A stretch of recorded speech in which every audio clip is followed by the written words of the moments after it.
মজাদার crispy chicken pakora যা আপনারা ঘরে বসেই বানিয়ে খেতে পারবেন। আসসালামু আলাইকুম সবাইকে, welcome to my channel Rifas blog studio. তাহলে রেসিপিটি শেয়ার করা যাক। প্রথমে একটি বাটিতে আধা চামচ করে আদা রসুন বাটা ও মরিচের গুঁড়ো, 2 চামচ টমেটো সস ও সয়া সস আর এক টুকরো পাতিলেবুর রস দিয়ে একটু লবণ দিয়ে ভালো করে মিশিয়ে নিলাম। সবগুলো উপকরণ ভালো করে মিশিয়ে নিয়ে এখানে আমি 100 গ্রামের একটু কম পরিমাণ চিকেন নিয়েছি, যা মশলাগুলোর সাথে মিশিয়ে নিলাম।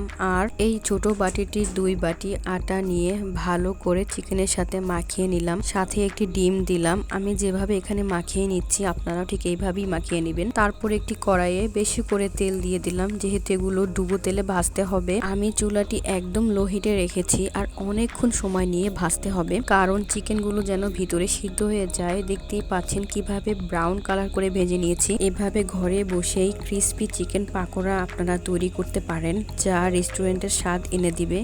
আপনারাও বাসায় ট্রাই করবেন। ধন্যবাদ সবাইকে।